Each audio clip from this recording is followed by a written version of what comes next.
Well, here I'm planting onions at Tracy Garden in Kansas City. March the 24th. It's raining. I'm trying to get them in. We've had snow earlier, and you can see right here there are a few plants, maybe a dozen in the ground. And I'm going to pan over here, and you can see the bed that I'm using. I have scraped it with the stirrup hoe, which you see there. That's upside down. It's a great thing for scraping the roots off the top. And actually this is a failure of no-till gardening. Actually, it's not a failure of no-till gardening, it's a failure of the no-till gardener who did not keep the thing covered all year. So I had to take up about a bushel or so of these creeping Charlies. I think that's what they are.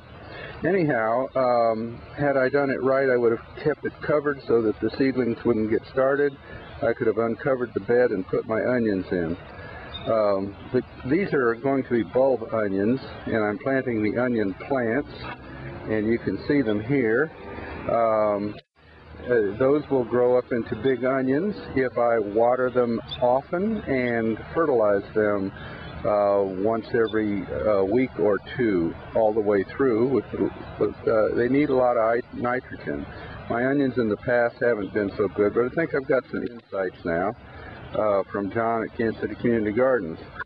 So I think, well, onions have to be planted very shallowly, and I don't know whether you can see that here, but what I've done is I've taken a hoe and put a groove in there just to loosen up the soil, and then put just the roots under the soil and covered it up. And I'm not going to get too much soil around that, because the onions are supposed to grow on top of the ground, otherwise the soil compacts them. I think that's it for now. Maybe I'll think of something else. Well, I'm going to try to hold the camera and plant an onion with my left hand while I'm holding the camera with my right. So I'm putting it down in the soil there a little bit, and see, I'm pulling the soil in around all those little roots, and then I'm just going to hold it in there like that, and hopefully that'll grow. Now I'll take some ground up leaves that I happen to have and dust them down across all this, and it will cover everything. Okay, here are the ground leaves that we have in our leaf pile over at Tracy Garden. And people who pick up leaves in the fall run over them with their mower, and then they bring them over here and drop them off for me. It's a nice thing to do. Got my bucket over here, and now I'm going to go ahead and put some leaves in the bucket. Buckets are great. Love them. Okay, I brought the leaves back up to my little plot here, and I'll show you how I'm going to put them on. The ground up leaves are really good because it's sometimes hard to place mulch between plants without knocking them over, but this being ground up helps a lot.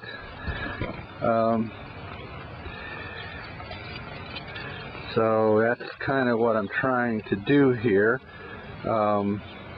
It's raining, but I wanted to finish this video so I could put it up, because there are people who are going to be planting onions soon, and I'd like to have them figure out how to do it. Those people who are new, you old-timers kind of can see through what I'm doing here, and probably have your own ways that might be far superior to these, but there's so many different ways of doing things, and so I hope, yeah, anyhow. So that's kind of how it works, and you see that they kind of go between the plants, and that will keep the ground covered. It's really important to keep the weeds out of onions, because the weeds take so much of the energy from the onion that you won't get big onions. So, and as I said earlier, they need a lot of fertilizer too. So, there you go. So here we are, looking at the thing that I've just done a section of the bed. You can see the rest of the bed is left fallow. It's raining. There's my umbrella over there. I don't have sense enough to come in out of the rain. Is this sustainable? Well, no, not really, because people chop up the leaves with their lawnmower, and that requires fossil fuel. Talk to you later. Well, here I am back inside at my kitchen table, and I wanted to show you one more thing.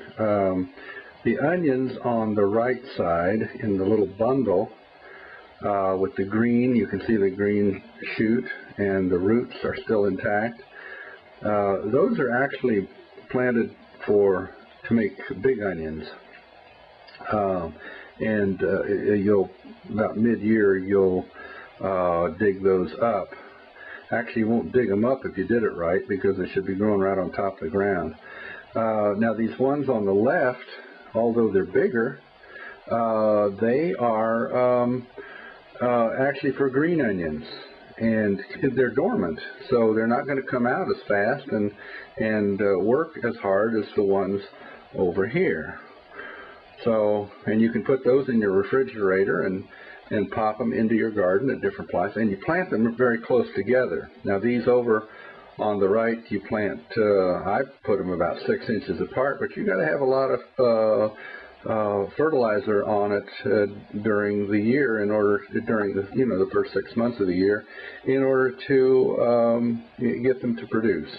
So, and then you could grow these in your basement or something under fluorescent lights, but I didn't this year.